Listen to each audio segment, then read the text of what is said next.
Hello बच्चों, you are very welcome to YouTube channel. हम कर रहे हैं chapter 3 that is pair of linear equations in two variable of class 10th। Okay, अभी तक हमने जो दो एक्सरसाइजेस की वो कर लिए हैं और उससे रिलेटेड जो भी कॉन्सेप्ट्स थे वो सीख लिया है। और अब बचता है last concept of this chapter that is elimination method. हमने दो मेथड सीख चुके हैं, graphical method and substitution method to solve pair of linear equations. Okay, and last method is elimination method. तो आप ये जान लीजिए कि आज के बाद मोस्ट ऑफ द क्वेश्चंस में आप यूज करने वाले हैं इस मेथड को। कभी कभार ऐसा होगा कि सब्स्टिट्यूशन मेथड यूज हो जाएगा। ग्राफिकल मेथड तो जब तक ना कहा जाए आपसे स्पेशली कि ग्राफिकल से ही सॉल्व करें, तब तक आपको यूज नहीं करना है। ओके, तो first priority is elimination method, second is substitution method and third is graphical method. और जितना मैंने अभी तक क्लास में डिस्कस कर दिया है उसके अलावा कुछ भी आपके बोर्ड एग्जाम में नहीं आने वाला है। इतना अगर आप कर लेते हैं तो दैट इज सफिशिएंट। चैप्टर खत्म होने के बाद मैं आपसे प्रीवियस ईयर क्वेश्चन डिस्कस करता ही हूँ, लास्ट 10 ईयर्स के सारे क्वेश्चन, उसको कैटेगराइज भी करता हूँ कि क्वेश्चन कैसे कैसे पूछे गए, किस फॉर्मेट में पूछे गए, कितनी बार रिपीटेशन हुआ है क्वेश्चंस का इन बोर्ड एग्जाम। ओके, तो चलिए आज शुरू करते हैं। आज हम सीखने वाले हैं एलिमिनेशन मेथड। ओके, तो आपको नाम से ही लग गया होगा elimination. Elimination means we have to eliminate one of this two variables. X and y जो दो वेरिएबल हैं उनमें से हम एक वेरिएबल को गायब कर देंगे। ओके, उसके बाद अपना सोल्यूशन निकाल लेंगे। अब मेन मुद्दा है कि ये होता कैसे है। इसके लिए एक स्टैंडर्ड प्रोसीजर और बहुत ही सिंपल। अभी तो लिखा हुआ लग रहा होगा आपको, बट एक बार आप इसको पढ़ लेंगे, मैं आपको एक बार समझा दूंगा इन चीज़ों को, तो फिर इसको देखने की जरूरत नहीं पड़ेगी आज के बाद। ओके, तो देखिए, this is the two equation, these are two equations, equation number 1 and equation number 2। Okay, तो हमको एलिमिनेट करना है, या तो आप x को एलिमिनेट कर दीजिए या y को, it's only on your choice. ठीक है, ये एलिमिनेट होगा कैसे, इसके लिए एक स्टैंडर्ड प्रोसीजर है जो कि यहाँ पे दिया गया है in step 1। First multiply both the equations, इन दोनों इक्वेशंस को, by some suitable non zero constant to make the coefficient of either x or y numerically equal। ठीक है, मे भी डिफरेंट लगाओ पढ़ने में। अब देखिए यहाँ समझाता हूँ मैं आपको। हमको इन दोनों इक्वेशंस को ऐसे कांस्टेंट से, नॉन, पहली बात तो जीरो नहीं होना चाहिए, ठीक है, किसी कांस्टेंट से मल्टीप्लाई करना है कि y का, या तो y की कोफिशिएंट दोनों, जैसे 4 यहाँ 4 है या -2 है, यहाँ 3 है यहाँ 2 है, या साइन को कंसिडर भी आप नहीं करेंगे। ठीक है, यहाँ 4 है यहाँ 2 है, यहाँ 3 है 2। अगर आप y पे ध्यान दे रहे हैं तो y का जो कोएफिशिएंट है यहाँ पे वही कोएफिशिएंट हो जाना चाहिए यहाँ पे भी y का। तो इसके लिए सबसे बेस्ट तरीका देखिए, बताता हूँ आपको। अगर आपको सॉल्व करना है ना,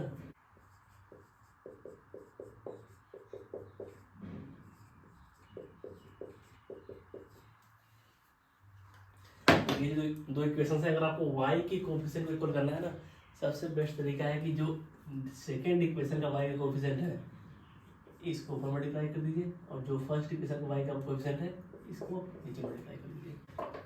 2 का मल्टीप्लाई होगा, पूरे इक्वेशन मल्टीप्लाई होगा, जान लीजिए पूरे इक्वेशन में left hand side and right hand side. तो यहाँ मल्टीप्लाई हो जाएगा क्या, 6x + 8y = 20। नीचे मल्टीप्लाई होगा 4 का यहाँ पे, 8x - 8y = 8। अब यहाँ देखिए 8 के कोएफिशिएंट यहाँ भी 8 हो गया है और यहाँ पे भी 8 हो गया है। ओके, एक तो ये तरीका है। दूसरा तरीका, अगर आप चाहते हैं कि x के कोएफिशिएंट सेम हो जाए, x के कोएफिशिएंट, तब देखिए क्या मल्टीप्लाई करना पड़ेगा आपको। ये हमारी दो इक्वेशंस हो गए। अगर x के कोएफिशिएंट को आप सेम चाहते हैं तो सिंपल इस x के कोएफिशिएंट को ऊपर मल्टीप्लाई कर दीजिए एंड ऊपर वाले x के कोएफिशिएंट को नीचे मल्टीप्लाई कर दीजिए। अब देखिए क्या आता है, यहाँ 6x + 8y = 20 एंड नीचे मल्टीप्लाई करेंगे 3 से यहाँ पे, तो 6x - 6y = 6। ध्यान दिया आपने, यहाँ पे y के कोएफिशिएंट देखिए सेम हो गए थे, यहाँ पे x के कोएफिशिएंट सेम हो गए, यहाँ भी 6 है यहाँ भी 6 है। बहुत ध्यान से बात समझिएगा, ये बेस्ट तरीका है। इसके बाद ये सब देखने की जरूरत नहीं है। ओके, लेकिन यहाँ कोई ऐसा रिस्ट्रिक्शन नहीं आया गया। देखिए आप किसी भी सुटेबल नॉन जीरोस कर सकते हैं मल्टीप्लाई। तो अगर ऐसा नहीं है, कुछ लोग का मन मचलेगा क्या जरूरी है हम 2 से मल्टीप्लाई करें, 2 से मल्टीप्लाई करें, 4 से मल्टीप्लाई करें? नहीं, जरूरी नहीं है। अगर आप चाहते हैं कि वाई का ऑप्शन इक्वल हो तो ऊपर आप मल्टीप्लाई कर लीजिए 5 से, तो 5 से मल्टीप्लाई करेंगे यहाँ हो जाएगा 20, और यहाँ मल्टीप्लाई कर लीजिए 10 से, तो यहाँ हो जाएगा 20। कर सकते हैं, it's only on your choice. But best तरीका वही होता है कि जो यहाँ ऑप्शन दिए गए हैं उसी से मल्टीप्लाई कर लीजिए, कोई कुछ सोचना ही नहीं है उसके बाद। ठीक है, अब फिर क्वेश्चन यहाँ भी आता है, हमको जब x का कोफिशिएंट इक्वल करना था, जरूरी था कि मैं यहाँ देख के 2 यहाँ मल्टीप्लाई करूँ या यहाँ 3 देख के 3 मल्टीप्लाई करूँ? नहीं, बिल्कुल जरूरी नहीं है। इसको मिटा लीजिए आप। अगर आपका मन करता है भाई कि ऊपर हम मल्टीप्लाई करेंगे 12 से, तो 12 इंटू 3 36 होगा, हमको 3 नीचे भी 36 करना है, तो यहाँ आप 18 से मल्टीप्लाई कर लीजिए। It's only on your choice. अगर आप ऐसा करते हैं तो यहाँ भी x के कोफिशिएंट सेम होंगे, बट यहाँ 6 नहीं रह जाएगा, यहाँ कुछ और हो जाएगा, यहाँ चीज़ें चेंज हो जाएंगी। यहाँ हो जाएगा आपका 36x, इधर हो जाएगा 48y, इधर हो जाएगा 36x, 36y, 36, 120। अगेन देखिए x के कोफिशिएंट सेम है। ओके, तो ऐसा कोई रेस्ट्रिक्शन नहीं है कि आप इन कोफिशिएंट को देख के मल्टीप्लाई करें, but that is the best way. कुछ सोचना नहीं है, इसलिए आपको सोचना पड़ेगा कि मैं अगर 12 से मल्टीप्लाई यहाँ किया है तो नीचे किससे मल्टीप्लाई करें, एक सोचना पड़ रहा है ना, उसमें से कुछ नहीं जाएगा। तो आपको जो फर्स्ट स्टेप है समझ में आ गया होगा। जो फर्स्ट स्टेप यहाँ बोला गया था, first multiply both the equations by some suitable, this is important, suitable non zero constant, zero नहीं होना चाहिए, to make the coefficient of either x और y न्यूमेरिकली इक्वल। न्यूमेरिकली बात की गई है, इसमें साइन नहीं लेंगे आप। ओके, तो वही मैंने आपको समझा दिया कैसे करना है। आप चाहें तो कोफिशिएंट उठा सकते हैं इंटरनली और उसको मल्टीप्लाई कर सकते हैं, और आपका वैसा मन नहीं तो आप कुछ भी करिए। तब बस एक बात ध्यान रखना है कि किसी एक वेरिएबल कांस्टेंट बराबर हो जाना चाहिए। ओके, चलिए इस क्वेश्चन को सॉल्व करते हैं, और मैं सॉल्व करूंगा अपने मेथड से जो मैंने आपको समझाया है, और आप उसके बाद 1-2 कोफिशिएंट वेरी करके भी सॉल्व करिएगा। ठीक, तो क्या है यहाँ पे, मल्टीप्लाई इक्वेशन, मैं पहले जा रहा हूँ y के कोफिशिएंट को इक्वल करने। Multiply equation 1, simple. अगर y के कोफिशिएंट मुझे इक्वल करना है तो नीचे वाले से ऊपर मल्टीप्लाई, ऊपर वाले से नीचे मल्टीप्लाई।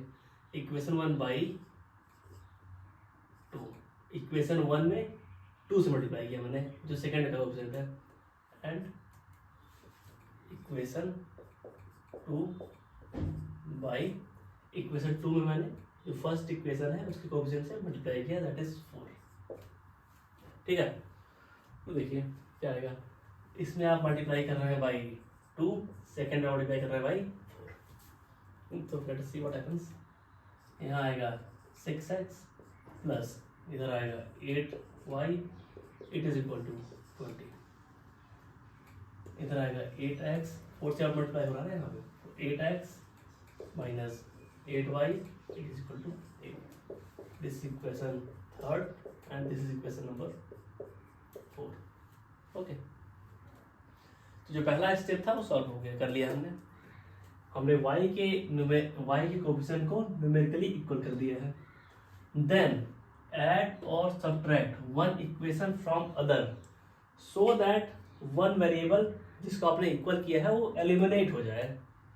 हमको इस तरीके से इसको ऐड या सब्ट्रैक्ट करना है कि एक वेरिएबल सब्ट्रैक्ट हो जाए।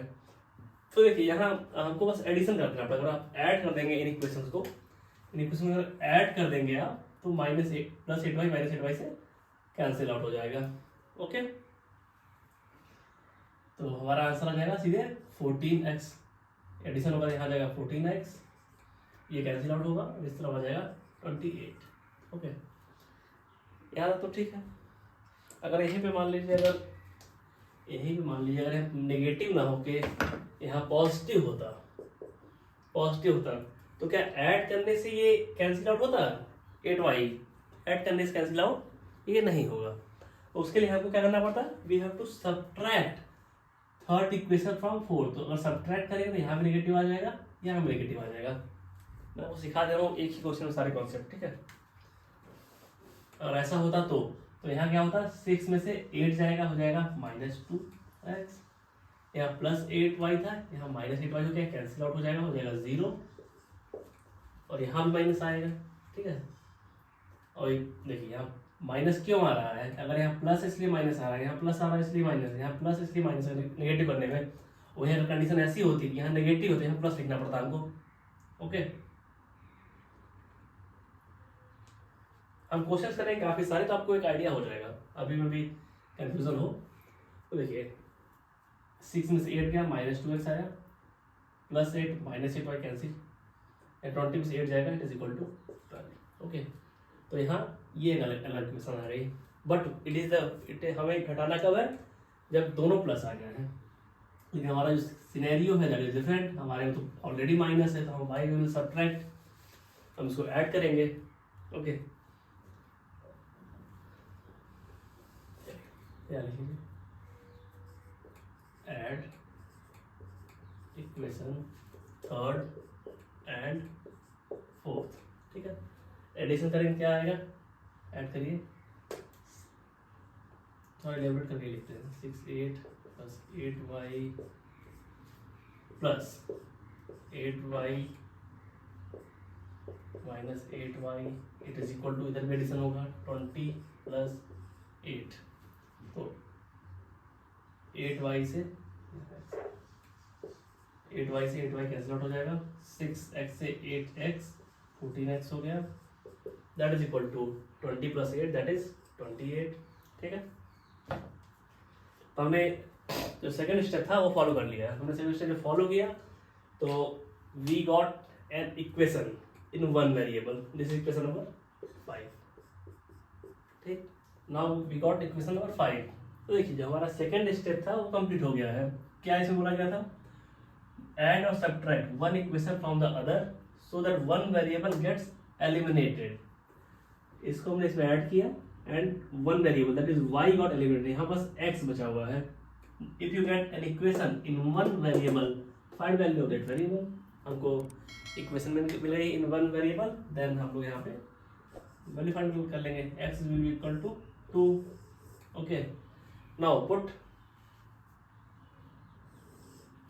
x to 2 आ गया, तो y निकाल लीजिए, put x equal to 2 in equation. अब मुद्दा है किस में रखे हो x इक्वल टू, आपका जहां मन करे, first equation, second equation, third equation, fourth equation, कहीं पुट लीजिए, आपका आंसर आ जाएगा। तो सबसे सिंपल ये दिखाई दे रहा है इक्वेशन नंबर 2, वैसे पुट अप कर लेंगे। ओके, तो 2 इंटू x वैल्यू क्या है 2, -2 into y that is equal to 2। Okay, then 2y will be equal to, -2y will equal to 2 - 4, ये आपका इधर आ जाएगा 4, then -2y will be equal to -2y will be equal to 1। Okay, x की value 2 आ गई and y की value 1 आ गई। This is the elimination method. ये तो तब केस है जब हम फाइंड आउट करते हैं N equation in one variable, तब हमने फाइंड आउट कर लिया। पहले आप इतना नोट कर लीजिए, फिर मैं हल्का सा इसमें वेरिएशन करता हूँ जिससे कि आपको और बेटर अंडरस्टैंडिंग आ सके। इसको नोट कर लीजिए आप लोग। देखिए इसके बाद कुछ और कंडीशन दी गई है, बोला गया if in step 2 we obtain a true statement, तो ट्रू स्टेटमेंट आएगा ही। तो इसमें देखिए एक चीज मिसिंग है, if in statement 2 we get a true statement with no variable, इस स्टेटमेंट में कोई वेरिएबल नहीं होना चाहिए, ठीक है, यहाँ भी नो वेरिएबल। ओके, तो देखिए मुद्दा समझिए, इतना नोट कर लिया ना, अब समझाता हूँ आपको।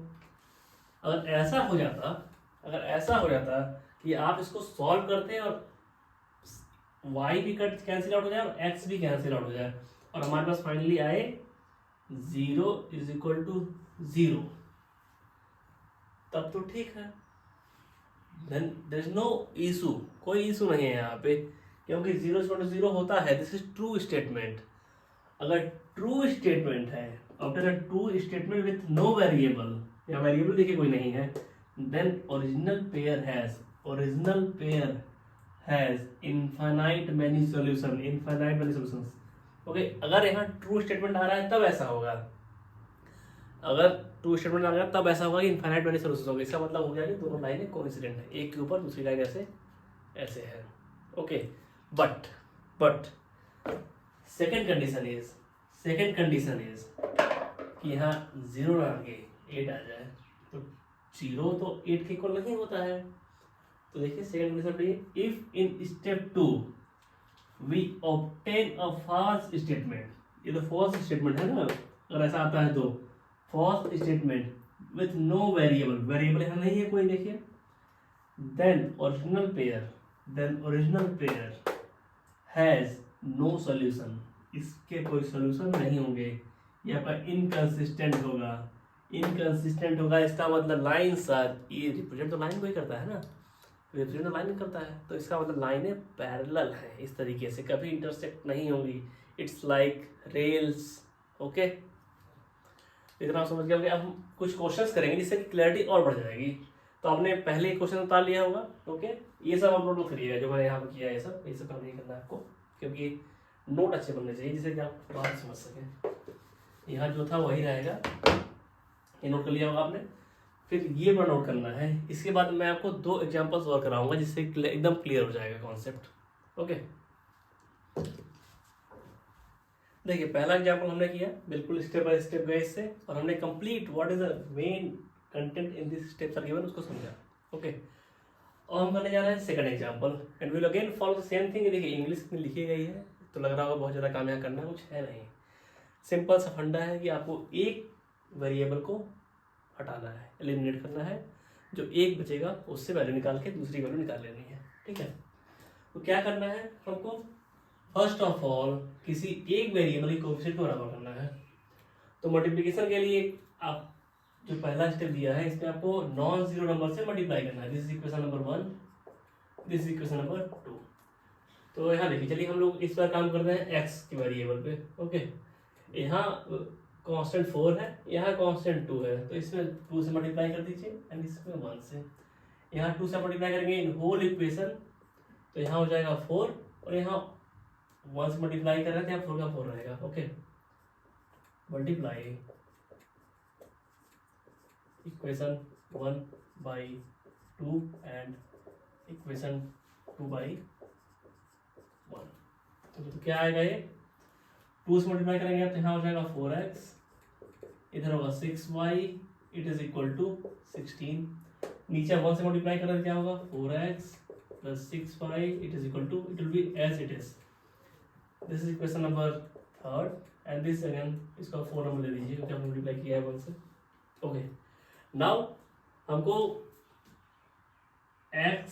हमने x की कोएफिशिएंट बराबर किए हैं, तो हम x को ही हटाने की कोशिश करेंगे। और हटेगा कैसे, दोनों ही प्लस प्लस है तो हमको सब्ट्रैक्ट करना पड़ेगा, सब्ट्रैक्ट। ओके, तो we will subtract equation 3 from equation 4 from equation 3। Subtract करें, जहां जहां पॉजिटिव वहां साइन माइनस करा जाएगा। ओके, देखिए क्या आता है यहाँ पे, इसका हम सब्ट्रैक्ट किया है 0 आ गया। और इसमें खास बात देखिए, इस पेयर ऑफ इक्वेशन में जब हम x के कांस्टेंट को बराबर कर रहे हैं तो y के अपने आप बराबर हो गए, हमने वहां ध्यान नहीं दिया, फिर भी y के कांस्टेंट जो है इक्वल हो गए, यहाँ भी 6 हो गए, यहाँ भी 6, ये भी 0 आ गया। And it is equal to 16 से 7 जाएगा, इट विल बी 9। कुछ लोगों को समझ में ये नहीं आ रहा हो कि हमारे माइनस माइनस क्यों लगा दिया, because we are subtracting, subtract equation 4 from equation 3। Okay, तो जब सब्ट्रैक्ट किया आपने तो यहाँ देखिए, इसलिए यहाँ माइनस आ गया है। ओके, और यहाँ एक बात ध्यान समझ लीजिए, यहाँ माइनस क्यों आ रहा है, बिकॉज यहाँ पॉजिटिव है, और वही अगर यहाँ नेगेटिव होता ऑलरेडी इस इक्वेशन में तो यहाँ हमको पॉजिटिव करना पड़ता। ओके, एक बात ध्यान रखिएगा, हमने हर जगह माइनस क्यों कर दिया, बिकॉज ऊपर हमको पॉजिटिव मिला, यहाँ पॉजिटिव है, यहाँ पॉजिटिव, यहाँ पॉजिटिव, तो हमने हर जगह नेगेटिव लगाया है सब्ट्रैक्शन में। तो यहाँ आ गया 0 इज इक्वल टू 9। अब मामला यहाँ फंस गया। फर्स्ट इक्वेशन क्या लिखा था कि आप एक वेरिएबल को गायब करिए, यहाँ दोनों ही गायब हो गए। तो एक और कंडीशन यहाँ पे थी, देखिए क्या बोला गया सेकंड स्टेप में, if you get an equation in one variable find value of that variable. Okay, अगला हैशटैग लगाया हुआ है, if in step 2 we obtain a true statement with no variable, then original pair have infinite many of solutions. If step 2, this is step 2, यहाँ आपका step 1 था and this is step 2. In step 2, if we obtain a true statement, क्या ये statement true है? This is basically a mathematical statement. 0 is equal to 9. This is false statement. तो ये नहीं लगेगा. सेकंड पढ़िए. If in step 2 we obtain false statement, false statement है ये, with no variable, कोई variable नहीं है, then original pair, this is original pair, has no solution. It means inconsistent हो गया ये. Okay, this is wrong statement. Wrong है कि नहीं? 0 9 इक्वल तो होता नहीं है. This is wrong statement. अगर wrong statement है, it implies that original pair मत लिखिए, आप मैथमेटिकल में लिखिए. It implies that equation 1 and 2 has no solution. Okay, it means these are inconsistent. Okay, basically अगर आप ग्राफिकली वे में जाएंगे तो ये लाइंस आपकी ऐसे हैं, पैरेलल लाइंस है, ये इंटरसेक्ट होगा ही नहीं. ठीक है, अगर इंटरसेक्शन नहीं, सोल्यूशन नहीं आएगा. वही यहाँ मैथमेटिकल टर्म में आ गया है कि ये इसका सोल्यूशन नहीं निकलेगा. सोल्यूशन नहीं निकलेगा, इंटरसेक्शन नहीं होगा. इंटरसेक्शन नहीं होगा, इट मीन्स पैरेलल लाइंस है. आप दोनों तरीके से जा सकते हैं कि पैरेलल लाइंस है तो इंटरसेक्शन नहीं होगा, इंटरसेक्शन नहीं होगा, सोल्यूशन नहीं निकलेगा. ओके, एक तरीका हो गया. अगर आप ग्राफिकल से आते हैं अलजेब्रा की तरफ, अगर आप अलजेब्रा तरफ से जा रहे हैं कि सोल्यूशन नहीं है तो इंटरसेक्शन नहीं होगा, इंटरसेक्शन नहीं है तो पैरेलल लाइंस है. Okay, we are talking about 2 dimension. तो इसको आप नोट कर लीजिए, फिर हम एक और एग्जाम्पल करेंगे. देखिए, ये जो एग्जाम्पल है इसको करने के लिए आपके पास कुछ बेसिक्स होने चाहिए. हल्का सा बेसिक रहेगा नॉलेज, जिससे कि आप सॉल्व कर पाएंगे. ठीक है, अदरवाइज थोड़ा सा कॉम्प्लेक्स हो जाएगा आप लोग के लिए. तो बेसिक समझाता हूँ मैं आपको. अगर कोई कहीं नंबर दिया गया है, लेट्स अज्यूम 56. ओके, तो जो फर्स्ट डिजिट है इसको ऐसे लिख सकते हैं, एंड जो 10th डिजिट है, ओके, इसको कैसे लिखते हैं? 5 × 10. ओके, और कहीं दिया है 985, 3 डिजिट नंबर है, तो जो फर्स्ट डिजिट है यूनिट प्लेस पे 6 ऐसे रहेगा. जो सेकंड 10th प्लेस है इसको आप लिखेंगे 8 × 10, ये आपने बचपन में किया होगा. और जो 9th है 1000 प्लेस पे, 100 प्लेस पे, उसको लिखेंगे 9 × 100. ठीक है, ऐसे लिख सकते हैं ना आप. ऐसे बेसिकली नंबर ऐसे ही बनते हैं. और कहीं 73 दिया हुआ है तो कैसे लिखेंगे इसको बताइए? यूनिट डिजिट ऐसे ही आ जाएगा. जो 10th प्लेस पे है उसमें 7 × 10 हो जाएगा. Okay, this is the basically formation of any number. ये क्वेश्चन कुछ इसी कॉन्सेप्ट पे बेस्ड है. चलिए, इतना आपने समझ लिया होगा तो हम इसको सॉल्व करते हैं. इसको नोट कर लीजिए कोने में ना, इसको नोट कर लीजिए क्योंकि यही कॉन्सेप्ट यूज हो रहा है यहाँ पे. देखिए बोल क्या रहे हैं, sum of 2 digit number. 2 digit number मतलब लाइक 2 3 4 8 ऐसा कुछ है. 2 digit number, sum of 2 digit number and the number obtained by reversing the digit. इसका मतलब अगर 23 है तो 32, 48 है तो 84. इनका कहना है sum of 2 digit number that is 23 plus the number which will got by reversing it that is 32, it is equal to something जो यहाँ दिया गया है. और इसके लिए क्या हो जाएगा? 48 प्लस 84 इक्वल टू यहाँ दिया गया है. ठीक है, ऐसा ही कुछ है. और सेकंड कंडीशन है कि if the digit of number differ by 2, it means जो डिजिट्स है लाइक 2 and 3, 2 - 3 इक्वल टू 2 यहाँ दिया गया है. ठीक है, यहाँ ये मैंने एग्जाम्पल लिया है. चलिए, यही कंडीशंस दी गई हैं इस क्वेश्चन में. हम लोग एज्यूम करते हैं. Let us assume our 2 digit number is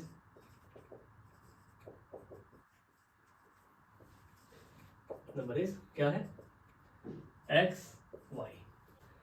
unit place पे y है एंड टेंथ प्लेस पे x है। तो इसको आप कैसे लिख सकते हैं? It can be like 10 into x plus y लिख सकते हैं आप। और अगर रिवर्स कर दिया जाए digit, number obtained after reversing the digits, अगर डिजिट्स को रिवर्स करने का हो जाएगा y x, इसको क्या लिखेंगे आप? 10 into y plus x. Okay, अब पहली कंडीशन देखिए। फर्स्ट कंडीशन क्या है? The sum of two digit numbers x y plus reversing it y x it is equal to 66। Okay, तो x इंटू वाई का कैसे एक्स वाई कैसे लिख सकते हैं आप? 10x plus Y. Y x कैसे लिख सकते हैं आप?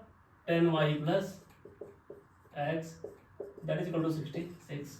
ओके, इसको बस ऐड कर लीजिए। 10x will be divided by x तो 11x हो जाएगा, y will be divided by 11y is equal to 66। इसको आप सॉल्व करेंगे तो 11 कॉमन आएगा, बाहर 66 है, 11 से 66 कैंसिल आउट होगा, 6 होगा। First equation is x plus y is equal to 6। Okay, first equation हमारी निकल के आई x plus y is equal to 6। Now will go for second condition. Second condition is क्या? What is given? If the digits of the number differ by 2, इनका कहना है जो digits हैं एक्स वाई और डिफर करते हैं बाई 2, तो यहाँ दो पॉसिबिलिटी निकलती है। इधर x minus y equal to 2 हो सकता है, क्योंकि उन्होंने स्पेसिफाई नहीं किया कि कौन सा डिजिट बड़ा है कौन सा डिजिट छोटा है। ठीक है, और y minus x equal to 2। तो ये हो गई सेकंड इक्वेशन, ये हो गई थर्ड इक्वेशन। ठीक है, ये कैसे क्यों हुआ? बिकॉज यहाँ पे उन्होंने स्पेसिफाई नहीं किया कि कौन सा बड़ा हो सकता है यूनिट प्लेस वाला डिजिट जो है वो बड़ा हो जाए, हो सकता है टेंथ प्लेस वाला बड़ा हो जाए। तो दो कंडीशंस निकल के आ गई। Okay, now we have to solve it.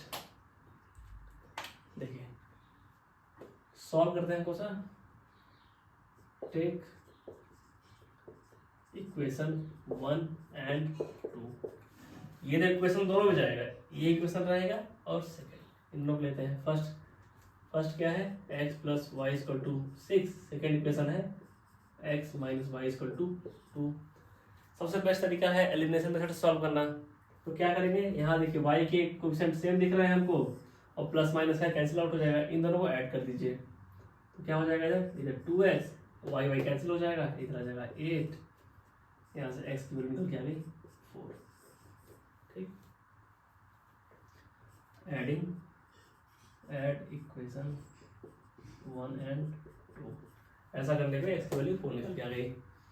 अगर x की वैल्यू 4 निकल के आ रही है तो अब इसको पुट कर दीजिए, आप जहां पुट करना चाहें। फर्स्ट में पुट कर लीजिए या फिर सेकंड में पुट कर दीजिए, आंसर आपका आ जाएगा। Put x equal to 4 in equation 1। देखिए इक्वेशन 1 क्या है? इक्वेशन 1 आपकी यहाँ पे है, तो 4 हो जाएगा x यहाँ पे plus y that is equal to 6, y will be equal to 2। तो एक तो पेयर ये बन गया कि x equal to 4 and y equal to 2। तो हमारा नंबर क्या बन जाएगा? Number will be equal to 42। Okay, but अभी क्वेश्चन सॉल्व नहीं हुआ है। हमने जो थर्ड इक्वेशन थी उसको कंसीडर नहीं किया, क्योंकि पॉसिबिलिटी है कि टेंथ वाला प्ले जो फर्स्ट यूनिट प्लेस पे है वो बड़ा हो जाए। तो नाउ टेक इक्वेशन, इक्वेशन 1 तो रहेगा ही रहेगा क्योंकि इस दोनों से कंडीशन है, और यहाँ पे थर्ड इक्वेशन ले लेंगे, इक्वेशन 1 एंड थर्ड। तो फर्स्ट इक्वेशन क्या है? That is x plus y is equal to 6 and third equation क्या है? y minus x is equal to 2। अगर ऐड कर दीजिए, इसको ऐड करेंगे आप तो देखिए x यहाँ पॉजिटिव है यहाँ नेगेटिव है, कोएफिशिएंट सेम है तो ये कैंसिल आउट हो जाएगा, बचेगा क्या?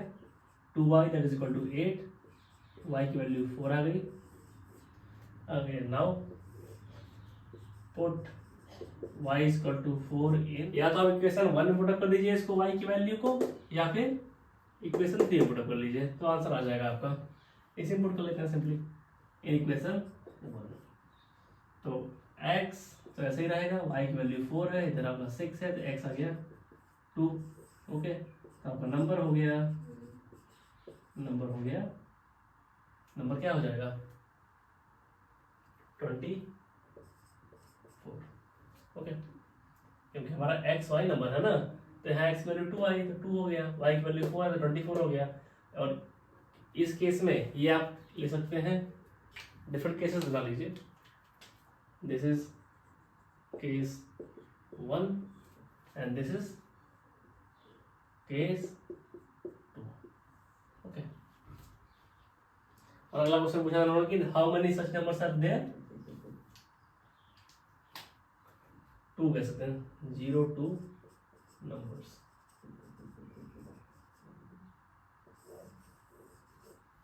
ठीक है, इतना नोट कर लीजिए। उसके बाद आप एक्सरसाइज ट्राई कीजिए 3.3 और आप सारे क्वेश्चन हो जाएंगे, सारे ट्राई करिएगा by elimination method, because in the आगे जितना पढ़ेंगे क्लास 10 11 12 में हर जगह यूज होना एलिमिनेशन मेथड ही। ठीक है, थैंक यू फॉर लिसनिंग में and have a good day. अगर आपने चैनल सब्सक्राइब नहीं किया प्लीज सब्सक्राइब चैनल।